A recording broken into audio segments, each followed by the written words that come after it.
Hello বন্ধুরা, আমি সঙ্গীতা। আশা করি আপনারা সকলেই ভালো আছেন আর আমরাও বেশ ভালো রয়েছি। আজ 9ই সেপ্টেম্বর মঙ্গলবার। যেহেতু ওপরে ভীষণই রোদ, তাই নিচে চলে এলাম এই সিডলিং ট্রে থেকে চারাগুলোকে তুলে 2 ইঞ্চি টবের মধ্যে দেবো।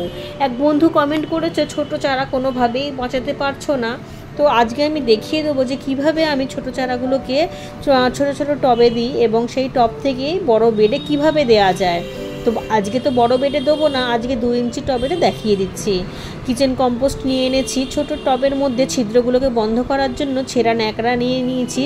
যেই ন্যাকড়ার ব্যাগগুলো বাজারে দেয় সেই ন্যাকড়াগুলোকে নিয়ে নিয়েছি। একটু মাটি ভরে নিলাম। এবার খুব সাবধানে কিন্তু সিডলিং ট্রে থেকে আমি চারাটা তুলে দেখাচ্ছি। হালকাভাবে টান দিতে হবে যাতে শেকড় না ছিঁড়ে যায়। একটু খুঁচিয়ে নিলেও অসুবিধা হবে না, মানে নিচ থেকে একটুখানি ছোট্ট কাঠি দিয়ে খুঁচালেও কিন্তু উঠে আসবে। তবে এইভাবে দেওয়াটাই ভালো। শেকড়টা কত সুন্দর তৈরি হয়েছে দেখো। এইবার খুব গুরুত্বপূর্ণ জিনিস, শেকড়টাই কিন্তু শুধুমাত্র বসাতে হবে। গাছের গোড়াটা একেবারেই মাটির সাথে যাতে টাচ না খায়, শুধুমাত্র হালকাভাবে শেকড়টাকে বসিয়ে দিয়ে চারাটাকে সোজা করে দিতে হবে। ব্যাস, এতেই লেগে যাবে। আমি এই কথাটা বহুবার বলেছি। শীতের চারা গাছ যেহেতু ভীষণ শেকড়গুলো পাতলা হয়, সে ফুল গাছের হোক বা সবজি গাছের, যেহেতু খুবই পাতলা শেকড় হয়, তাই জন্য মাটির নিচে দিয়ে দিলেই গোড়া পচে যাবে। সেরকমই এরকম ছোট ছোট চারা গাছে শুধুমাত্র শেকড়ের জায়গাটাকেই নিচে দেবে। একটুখানি সামান্য আঙুল দিয়ে চেপে দিলেই কিন্তু চারা গাছটা বেঁচে যাবে। সামান্য অল্প একটুখানি জল দেবে। জলের ব্যাপারটাও কিন্তু ভীষণ গুরুত্বপূর্ণ। ছোট চারা গাছ তো সবে সবে দেয়া হয়। এই সময় যদি অতিরিক্ত জল দেওয়া হয় এবং টবের তলা দিয়ে বেরিয়ে যায়, তাহলে তো মাটিটা খুবই ভেজে থাকবে আর শেকড় তো নিশ্চয়ই একদিনে অনেকটা ছড়িয়ে যাবে না।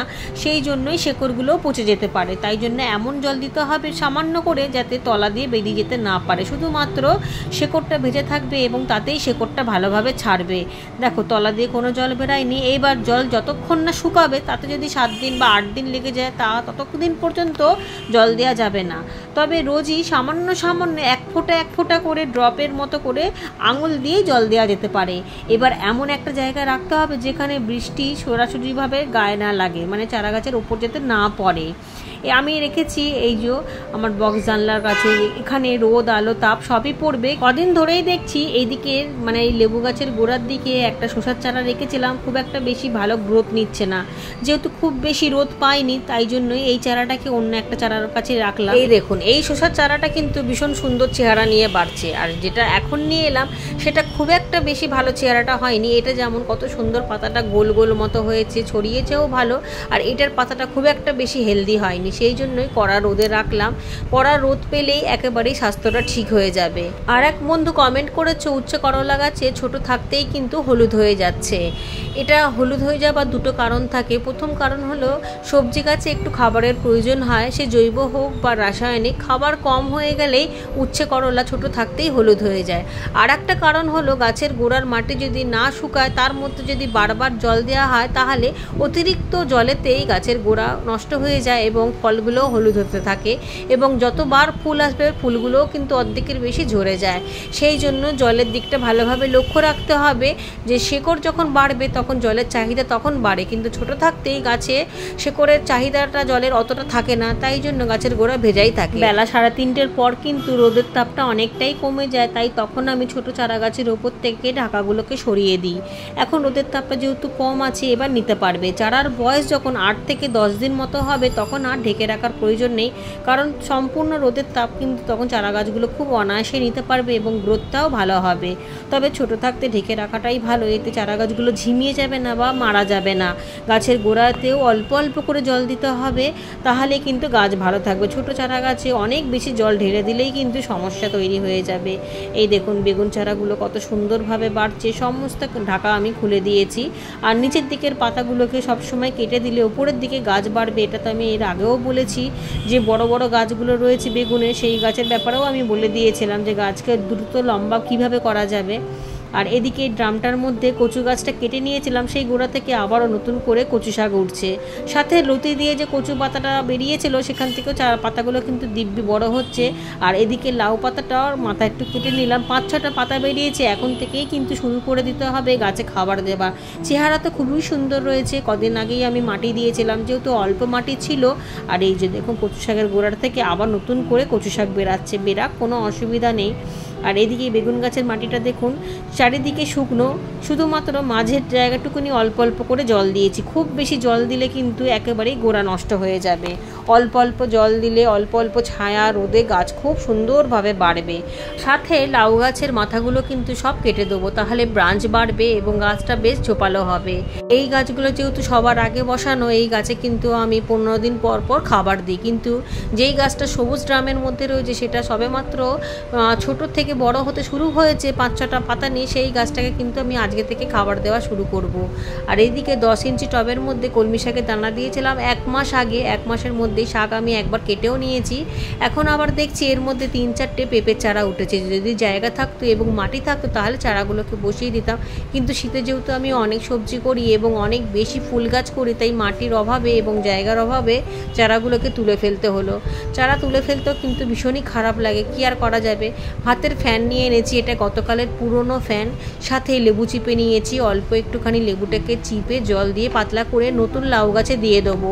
এই সময় লাউ গাছে খাবার দেওয়াটা খুবই দরকার। 10-12 দিন পর পর কিন্তু এরকমভাবে ভাতের ফ্যান দেবো। শুধু যে ভাতের ফ্যান দেবো তা নয়, চাল ধোয়া জলও দেবো এবং সব রকম মেশানো সলিড খাবারও দেবো। সলিড খাবার বলতে ওই কিচেন কম্পোস্টও দিতে পারি, কাঁচা সবজিও দিতে পারি, সবজির খোসা টোসা যেগুলো বেরায়। আর এই 1 মাস ধরে অনেক চেষ্টা করে জৈবভাবে কিন্তু বাগান থেকে আমি পোকামাকড় সব দূর করেছি। গতকালকে দেখিয়েছিলাম যে পেঁয়াজ রসুন কেটে আমি এই বাটিটার মধ্যে ভিজিয়ে দিয়েছিলাম, সমানে নাড়াচাড়া করব। 3-4 দিন পচলেই তবেই কিন্তু আমি গাছের আবার দিয়ে দেবো। গাছের গোড়াতেও খুব ভালো খাবার হিসাবে দেওয়া যেতে পারে এবং গাছে স্প্রে করেও দিতে পারা যায়। আমি তো সবসময় ব্লগে দেখিয়েই দিয়েছি, দেখুন গতকালকেই আমি তৈরি করেছিলাম। আর অনেকেই যে বলেন পোকা হয়ে যায়, যদি রোজ একবার করে এইভাবে নাড়িয়ে দেন তাহলে কেন পোকা হবে। আর এই পেঁয়াজ রসুনের তীব্র গন্ধেই কিন্তু বাগান থেকে আমার সমস্ত পোকা গিয়েছে। এত অতিরিক্ত বৃষ্টি হয়েছে এবারে, ওই জন্য পোকার পরিমাণটা প্রচণ্ড পরিমাণে বেড়ে গিয়েছিল।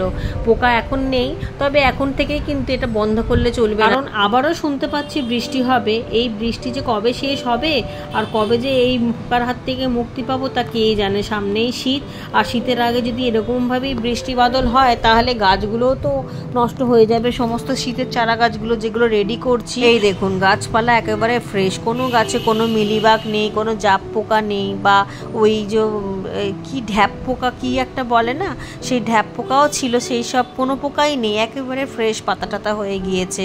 তবে এরকমভাবে একদিন দিয়ে পরের দিন দেবো না এরকম করলে হবে না, 3-4 দিন পর পর দিতে থাকলেই কিন্তু পুরো একেবারে পোকা সাফ হয়ে যাবে। আর তাছাড়া পেঁয়াজ রসুনের জলেতে কোনো রকম গাছের ক্ষতি তো হবেই না, উল্টে গাছ খুব ভালো খাবারও পেয়ে যাবে এবং কীটনাশক তো বটেই। চলুন, ওপরের কাজ তো মোটামুটি শেষ হয়েছে, এখনও কিন্তু নিচে অনেক কাজ বাকি রয়েছে। যেহেতু আজকে আবার দেখছি একটু মেঘলা মেঘলা করে আসছে, যখন তখন বৃষ্টি হয়ে যেতে পারে, সেই জন্যই সব মাটি ফাটি সরাতে হবে।